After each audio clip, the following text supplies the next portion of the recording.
leprosy, right? When people had leprosy, the main thing, the reason why leopards would be destroyed was not from the disease itself, it's because they couldn't feel no pain.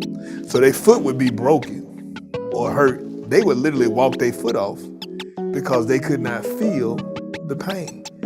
And a lot of times I think we as pastors, we as black men, we as males, we stress ourselves out. The reason why we have high blood pressure more, the reason why we die more, because we suck up the pain. There is another part that happens in our particular cultures that sometimes has been exacerbated by the issues and the trauma of slavery that has caused for men to have to bear the brunt of trauma. And so our expression of masculinity has been sometimes abrasive without having adequate conversations as to the reason why these behaviors exist. Generation Alpha, millennials, they don't know what it's like to be a man. What does it mean to be a man in society? And I worry about that.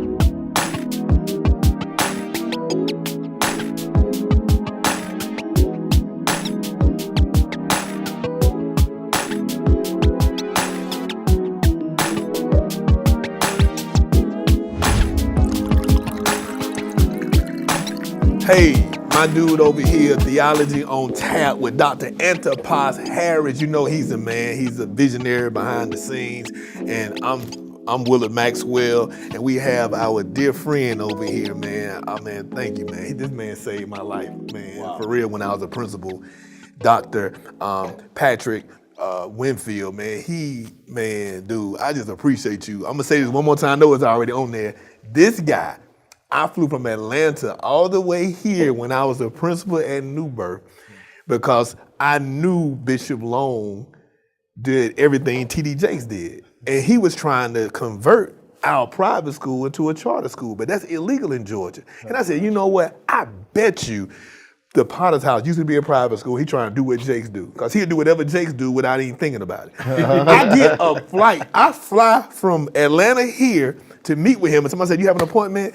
I said, no, I didn't even know the dude's name. I just flew up to the damn school. So I get there, he meets with me, man. He tells me all the plans and walks me through everything. So when I went home, I was equipped to tell them why we could not do what it is you're trying to do. It's illegal in Georgia. Jakes did it because it's legal there, and it was easy for them, which would have been better if we could do that. That would have been easier. But at the end of the day, it's illegal, and I'm not trying to lose I'm the only one that was certified. You know, I ain't want to lose my teaching certificate, administrator certificate, because if I'm a part of it, then I could get caught up in the scandal of it all. That's right. By doing something like that. And I didn't want to be going up before the governing board of our teacher certificate, right, the state, and be losing my certificate, man. But he gave me so much wisdom, man. When I tell you, I was like, man, I'm forever grateful to this guy. So when you said you called him, I said, that's my dude. I got his number. I ain't call him. I'm not good with calling people. I need to do better. I promise I'm going to call. If your number the same, now I'm going to get the right number. Now, bro. It changed. I had to say, you the pastor now. Yeah. You can't have the same people, man. So hopefully you let me shift with you, man, because I'm like, this is just awesome that you here, man. But anyway, that's it, man. But Dr. Pastor Patrick has been such a, I was telling someone that a statesman is not based on age. It's not based on title.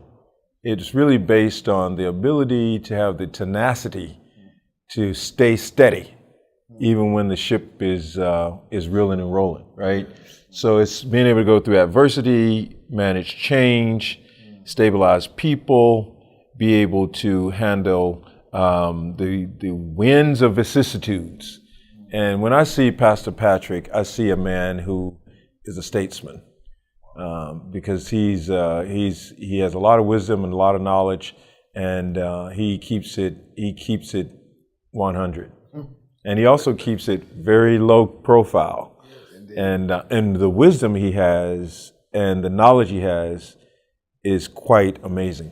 So that's why I wanted him to come on the show. I wanted to hear what is on your heart these days. That's an open question. You're an educator, you're a pastor, you're a leader, you're a Bible student, a Bible teacher. But when I speak of education, I'm talking about K to 12 education. You're an expert in all of that.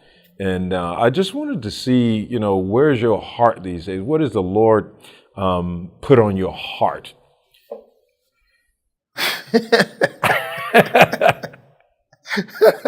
Wow. Oh, man, if you would have gave me that question before I got here, I probably would have had a faster answer. Because there's a multiplicity of things that's on my heart. Well, I figured that. First and foremost, my family. My baby boy is about to graduate high school. Mm-hmm. And he's trying to play basketball on the next level. He's had to sit out for 4 months last summer, so we couldn't train the way that we wanted to because he had issues with his heart. Mm. And students or basketball players at his age were dying for the month. So, the emotional roller coaster that he went on. Long story short, by the time we got to October, because that was in June, the college was looking at him, and then by the time we got to October, when the season actually started, an electrophysiologist actually gave him the green light to play again. But then he had to go through a whole month of getting his mind right. Yeah, like he was told that it's possible that you could be playing, and then if your head gets heavy, then you flatline. It's possible that they need to have a defibrillator there just in case your heart needs to. There's a whole lot of stuff. You may never play again. And I was like, really. And I told the cardiologist, I said, fine, tell us the truth. Yes. Let you feel it. But don't let him hear it. Yeah. Because psychologically, it is hard for a young man to come back from that. Yeah. Because it's playing on in the back of your head. Right. So it took him about a month to get his head right and to get his legs up under him. Mm-hmm. But now, he's good. He's in a great place. But now I'm processing the fact that we are in an age and stage of life where everybody in the house is going through transition. And so, me and my wife are in our early 50s. We're thinking, okay, legacy. What does that look like? That's another conversation.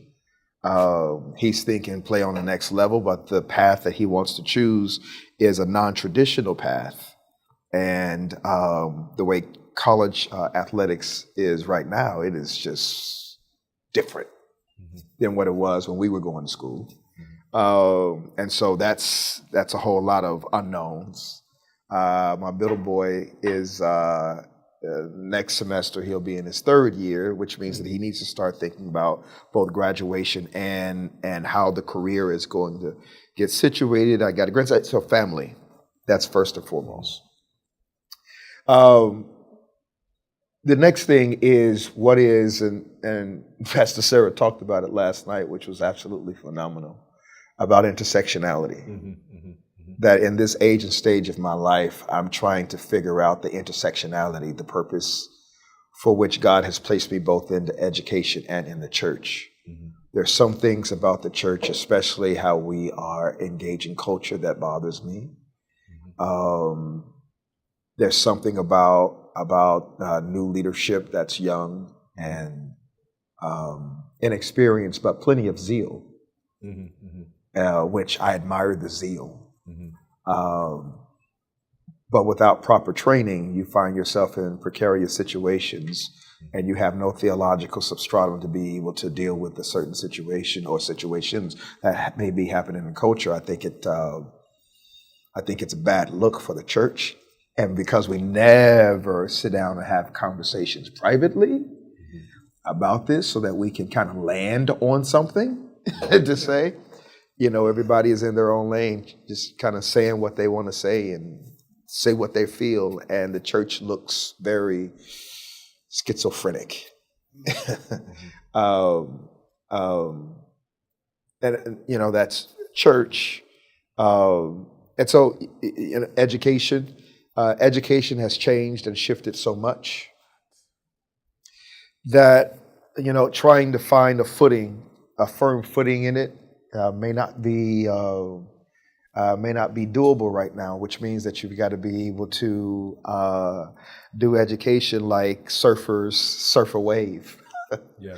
Maybe the only firm footing that you'll find is something that you create, and then, but still, you've got to ride the uncertainty of whatever waves are coming in. And to a certain degree, I feel like I need to be retrained or reacclimated to what that is, so I can get a feeling for it again.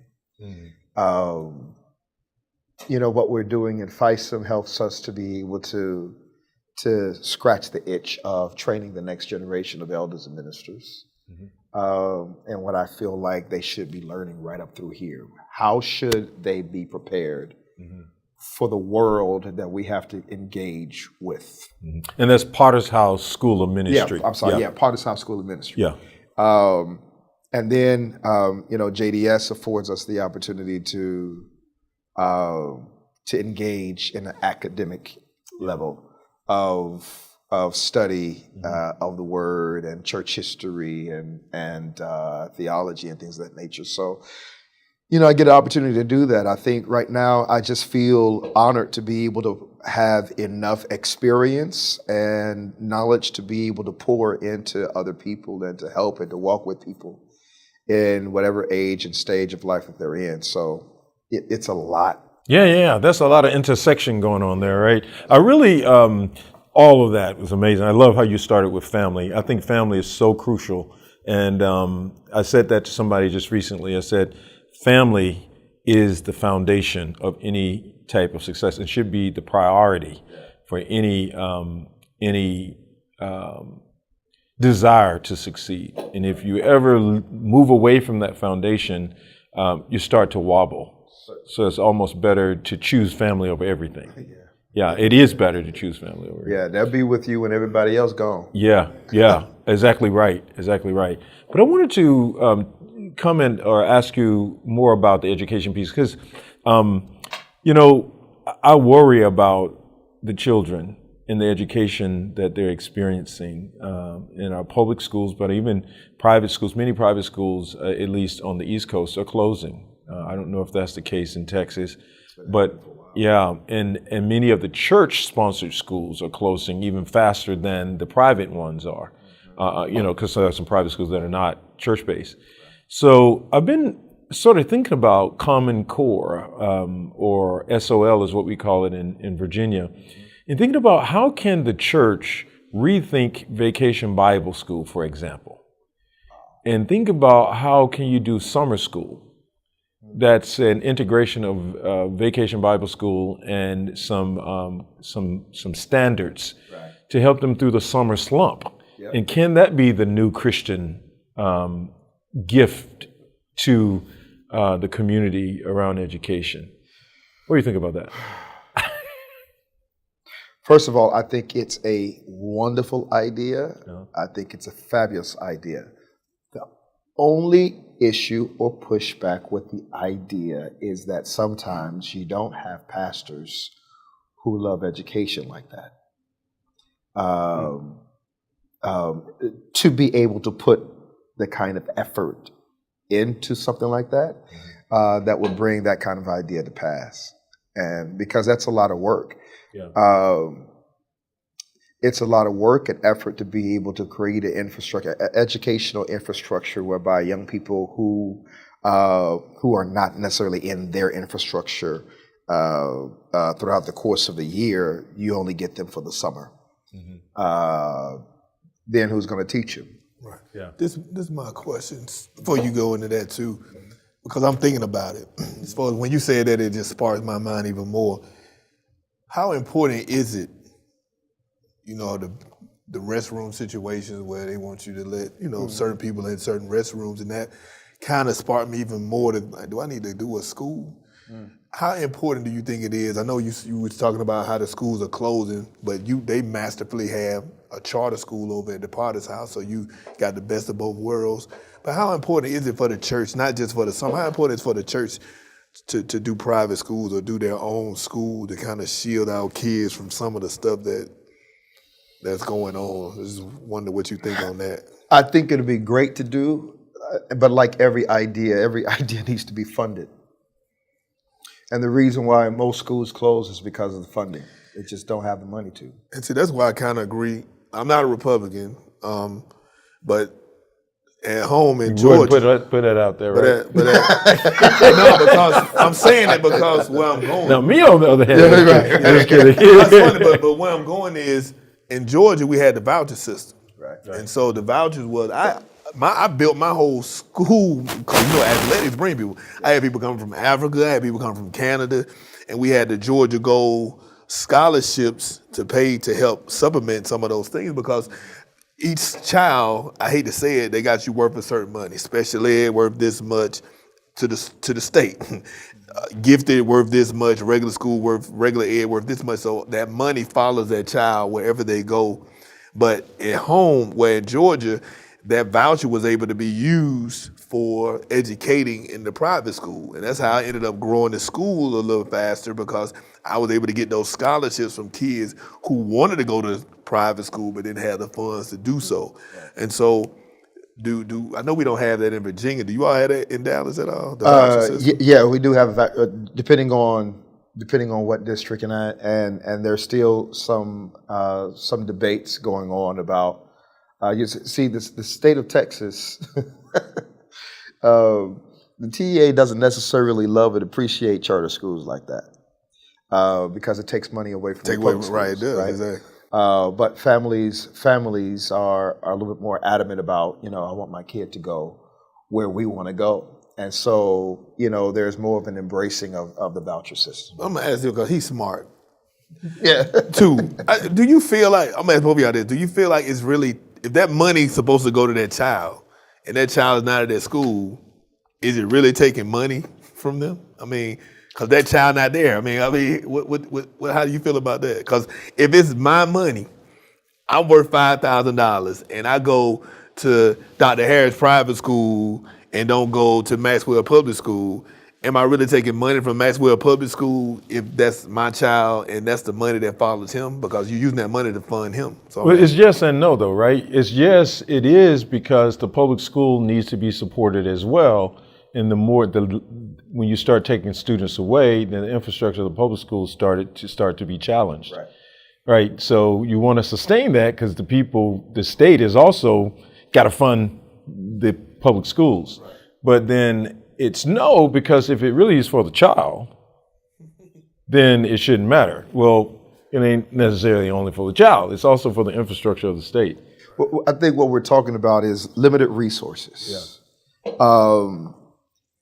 Limited resources is the reason why, this is such a grave debate. But on the other end, the parent has the right to be able to send their child to wherever they want to go.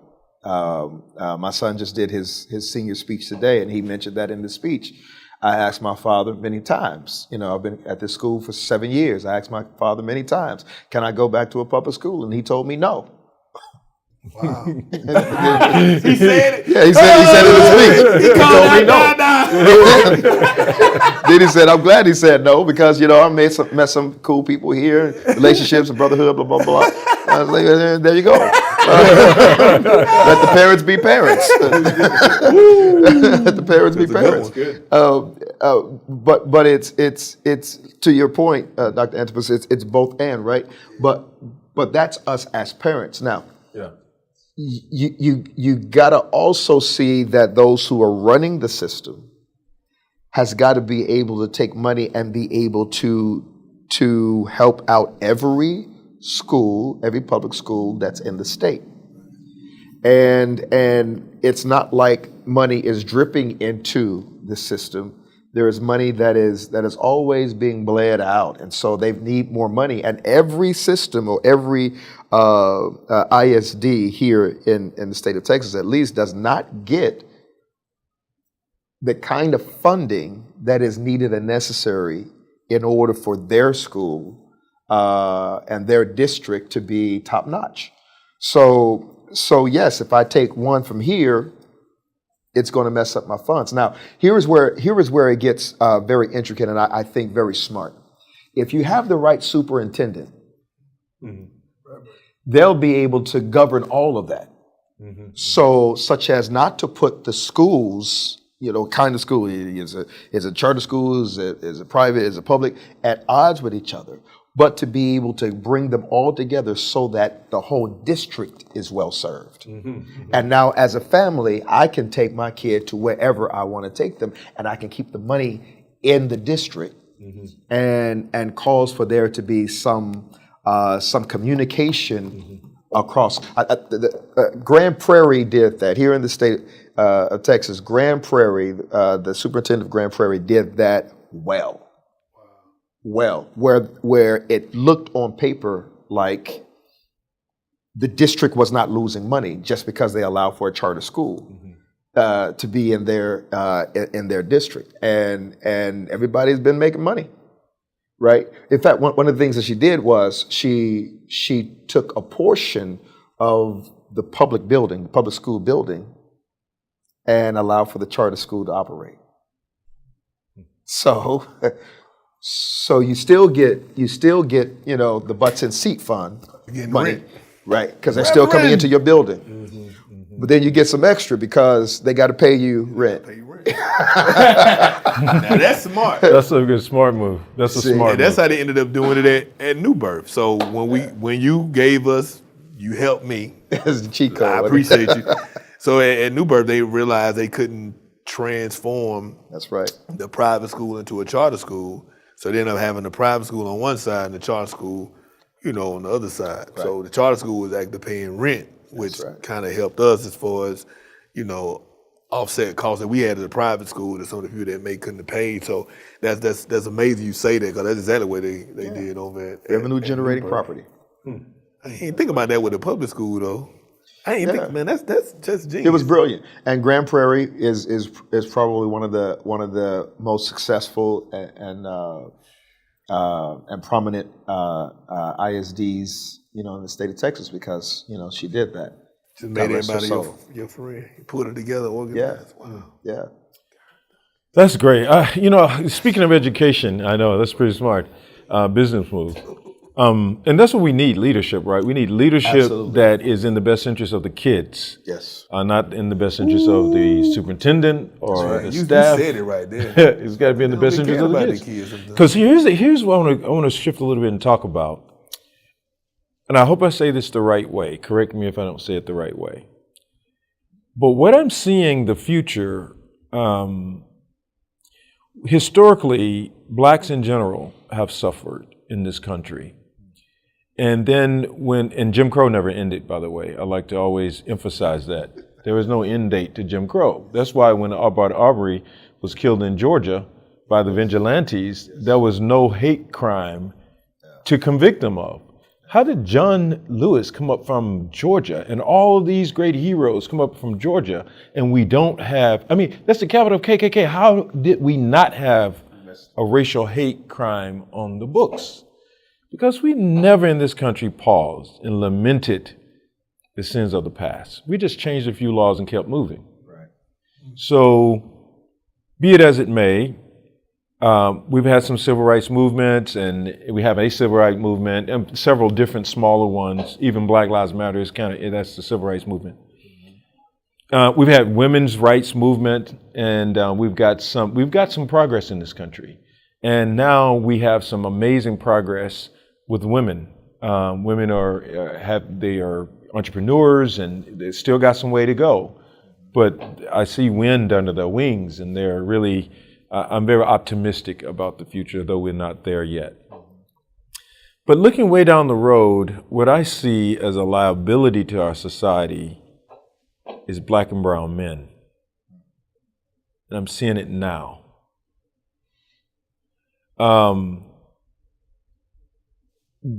In many cases, they don't feel that they can do anything right. Can't talk right, can't walk right. They saw an old man in the background being the problem in society that has prohibited women, for example. they can't relate to that man who prohibited women because they were raised by women and they never had the manhood that they need. So they get what it means to be a man from rap songs and you know, and sometimes they don't know, so they just turn within and don't say anything and sit in the back.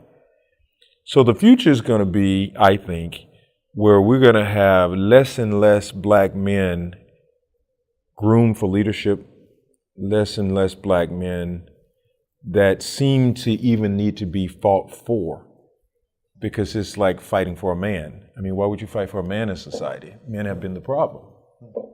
But this is a different breed, Gen Z, Generation Alpha, millennials. They don't know what it's like to be a man. What does it mean to be a man in society? And I worry about that. And I worry as if I got children, and I don't.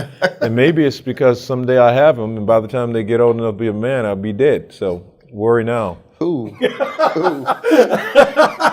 That was very dark. Yeah, well, if I told you how old I am. You ain't even 50 years old yet. Well, I wasn't worried about the ones that I have in the future. Right. Anyway, but the point is, close the deal. Right. Seal the deal. Close the deal, baby. Seal What's the deal. up? Go ahead, man. Secure the bag. Yeah, close one of them deals. Big one. Go ahead, bro. My fault. It took me back to one of the other podcasts. Oh, man. That's funny. Man. Can you react to that? Do you share that? Do you see what I'm saying? Am I off? Dude. I do see what you're saying. You might take us down a crazy road in a minute, though, after you say something. You done opened the bag of worms, really. Right. I do see what you're saying. But there's a part of me that doesn't share the same level of anguish and passion. And I think every generation in its time has its own issues. Some of those issues are caused by the stability or instability of family and then propagated by the consumerism mentality of culture. But, you know, everybody has its own challenges. I think to a certain degree there is, you know, your younger generation, Gen Zs or Gen Alphas, who are looking for male role models to be able to help to define manhood and masculinity. I think we're at the age now in which we can actually start talking about toxic masculinity and how it has played a part into maybe suppressing some of the liberties and some of the prowess of women in our community. But I think just having those kinds of conversations has the ability to be able to bring healing to places and spaces where there were not. They are more vocal in places and spaces where previous generations were not. No, you mentioned toxic masculinity. I have a lot of questions. What's not toxic masculinity? And is that an anachronistic statement? Is that speaking about the men of boomers and Gen Xs that possess that sort of oppressive, toxic masculinity to which people are referring, and we're bringing that into a generation that doesn't have that as a point of reference? But so what they hear, all masculinity that I hear often is toxic masculinity. So what is not toxic masculinity? And what does it mean to be masculine? I'm speaking for a Gen Z and a millennial and an alpha, because everything about manhood is really codified as negative. Patriarchy is bad. Masculinity is toxic. So then what is the right thing? Well, I mean, that's the point of having conversation. Yeah. Because, you know, patriarchy being bad, well, it depends on how's your theological understanding of what that means. There there's a patristic faith that is a part of our faith tradition. And that's not necessarily toxic, and it's not bad when the power is wielded right, with wisdom. But then there is another part that happens in our particular cultures that sometimes has been exacerbated by the issues and the trauma of slavery that has caused for men to have to bear the brunt of trauma. And so our expression of masculinity has been sometimes abrasive without having adequate conversations as to the reason why these behaviors exist. To my point previously, we are in a state in which if a young man asks that question, then we can give adequate answers. For instance, one of the things that's very important, and as it pertains to generations, I was having a conversation with my sons, and I told them, I said, you know what, first of all, let me apologize for not being as communicative as I should have been when we transitioned to Dallas. I said, your dad was in his 30s. My hand was on the plow. My head was down. And I was trying to make sure we good. So I assumed that you would be good because at the time I was parenting the way that I was parented. Reverend. And I was a latchkey kid, which means you good. Here's the key. Do life. You know what I'm saying? Right. Navigate the concrete jungles of Chicago, navigate the guns and the drugs and all this, navigate all that. And be at home by the time the street lights go off and come on and make sure you're good and handle your business at school. And if everything is okay, we ain't got a problem. Wow. But if somebody called me, we got a problem. Wow. Right? So I was assumed to be okay.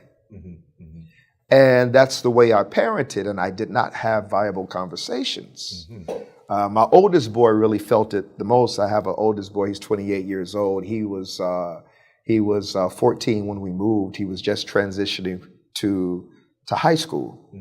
But he went to a private Christian school. We were in Las Vegas, and that was his community of friends. And then I was pastoring a church. We planted a church, and that was his other community. So both communities were based off of people, you know, that love you, talk to you, and all that stuff. Had great conversation. We get here, that's stripped away, and now you're going to a public school. So now you get talked about, even if your dress is tight. You know, if your shoes are tight, your pants are tight, you know, your jeans are tight, you're getting talked about regardless because that's what they call Joan, and they talk about each other. That's a part of it, right?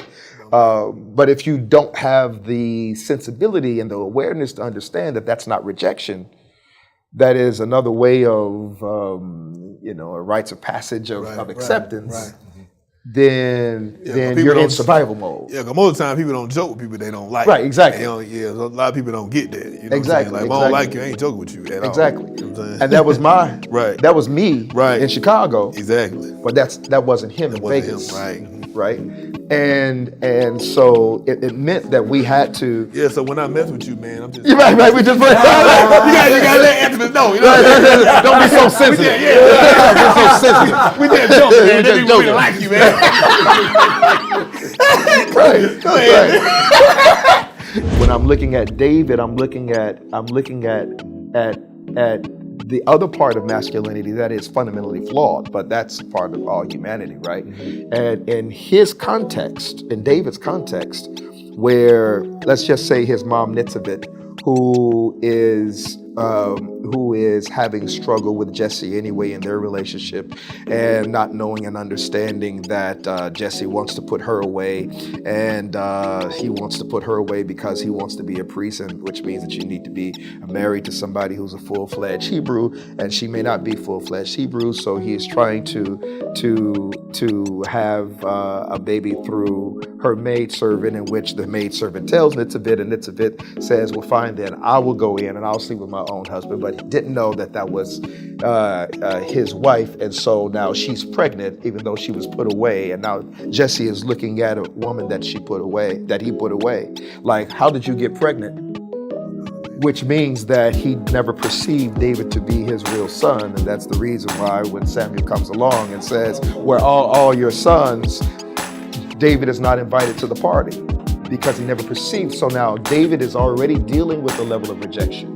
So now that level of rejection now impacts the kind of masculinity that I have, right? Because the only thing that people applaud in our manhood is the thing that we do more of.